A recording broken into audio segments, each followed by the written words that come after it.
So in this video, I want to take you through what a fearful avoidant attachment style often feels when experiencing no contact from a partner. So we'll kick off by talking about what no contact actually means. Then we'll discuss some of the different dynamics of what a fearful avoidant will experience when somebody goes no contact with them. And we'll talk about what you can do in terms of potentially reapproaching or working through if you are interested in maybe seeing if there's a possibility to work out a relationship with your fearful avoidant ex.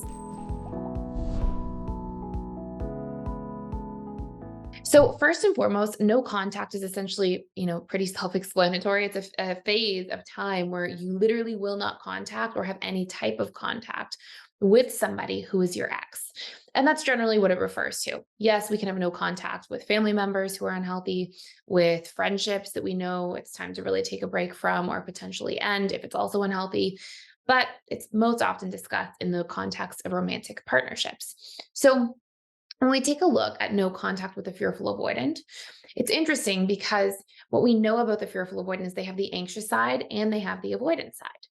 And generally, what you'll see with fearful avoidant attachment styles is when there's a lot of closeness, in fact, a little too much closeness for what a fearful avoidant can handle or feels comfortable handling, you'll see them push more into their avoidant side.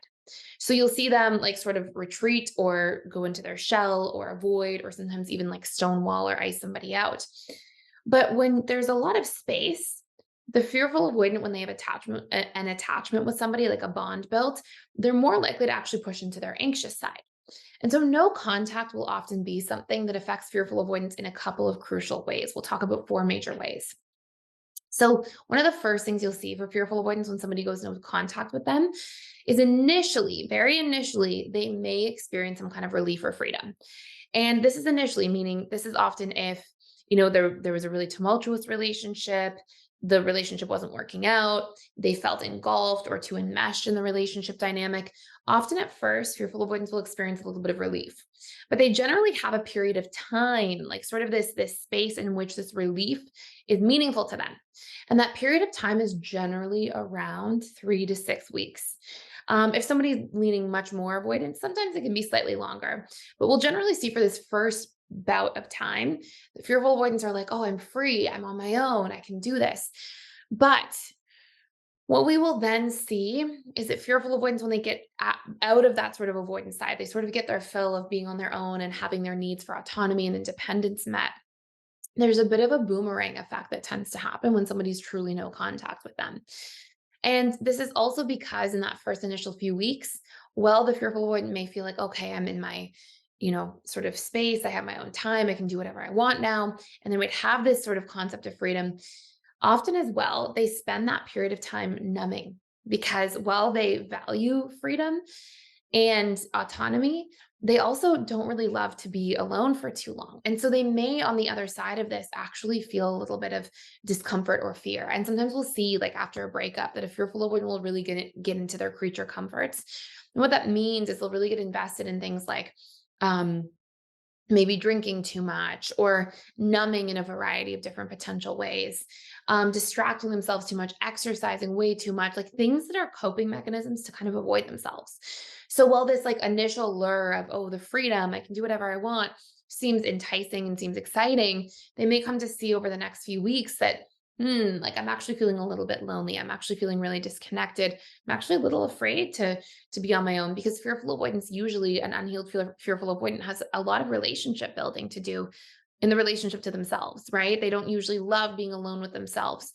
They can enjoy their alone time, but I want to be really clear here that alone time doesn't necessarily mean being alone with yourself, right? Alone time, if I'm just binge watching television or drinking, right? Like you're not with yourself. You're not like embodied. You're not present with yourself during that experience. And so alone time at a surface level is interesting, but being with yourself, understanding yourself, listening to your emotions, unpacking like what it is that you're looking for in life, processing your pain, introspecting, like all these different things are being with yourself.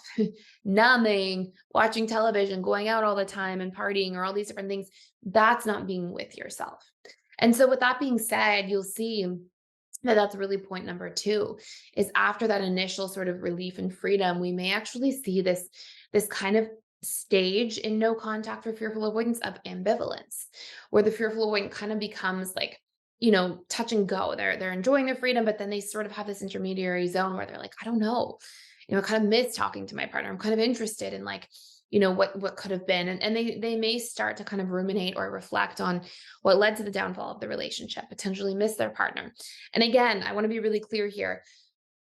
If you are an ex of a fearful avoidant, if you break no contact before this period of time, these things don't like onset essentially. So, the fearful avoidant, especially the way in which you break no contact, if it's like you break no contact and you're reaching out and you're really trying to make things work, those sorts of dynamics, not always the best situation. So that's the big point number two. Okay. Then we get to part three here of what the fearful avoidant tends to experience is after that initial, let's call it for simplicity's sake, roughly 6 weeks of the relief and then the ambivalence and the kind of wondering, then we have the fearful avoidant kind of enter into the next stage of how they're affected by no contact, which is they tend to start missing the ex. They sort of have this like desire for reconnection. But I want to be really clear here again. It doesn't mean that a fearful avoidant is like ready to reconnect. It doesn't mean when I say desire for reconnection, they're thinking about it. They're much more rooted in that than they are rooted in the desire for freedom.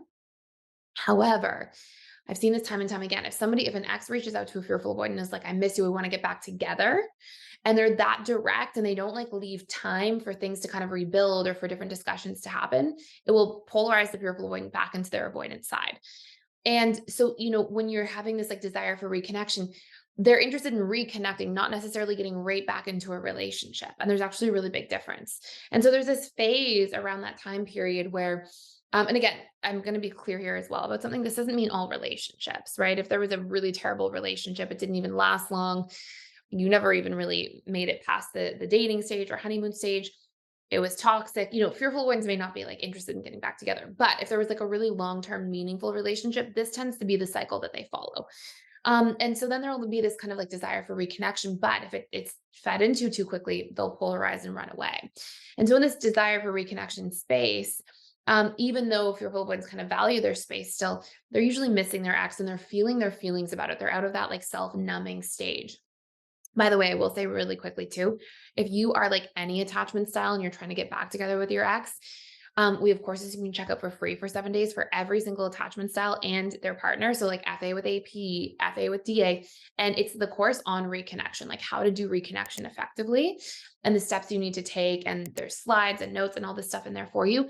And it also most importantly helps you understand if it's worthwhile investing in, because sometimes an ex is an ex for a reason. So, it helps you identify like if it's healthy, what would need to change this time around, how to approach it in a healthy way, how to, understand no contact and all these different sort of dynamics that apply to each attachment style, the big points of healing for each attachment style together in the relationship, how to heal. Like it's very, very in depth. So again, I'll put the link to check those out for free for 7 days down below.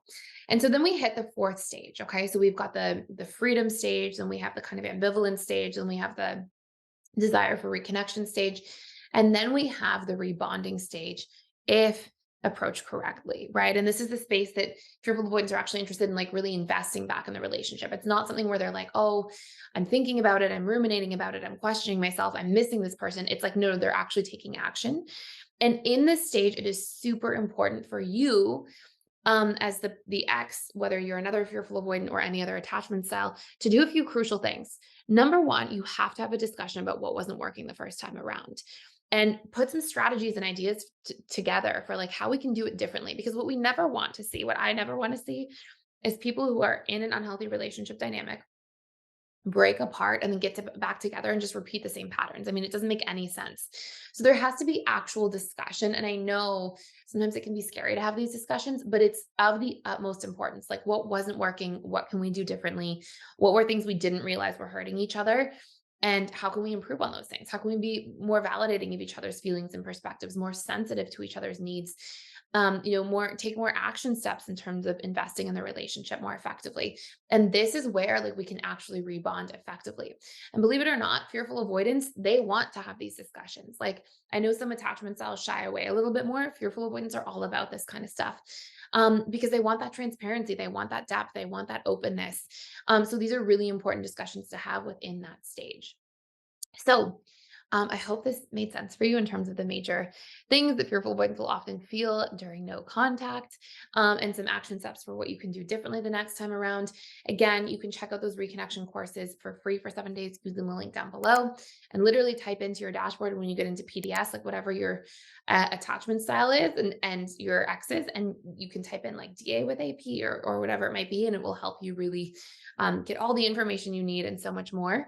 And if you're enjoying this channel, please consider subscribing, liking, sharing. It really helps the algorithm. I would super appreciate it. And if you have questions for me down below, please ask. I'm more than happy to make other video content based on your questions, your suggestions. I go back then in there, I take a look, I read through them, I extract the good ideas and make videos about them accordingly. So, anyways, I hope this is helpful for you. Thank you so much for stopping by, and I can't wait to see you in future videos.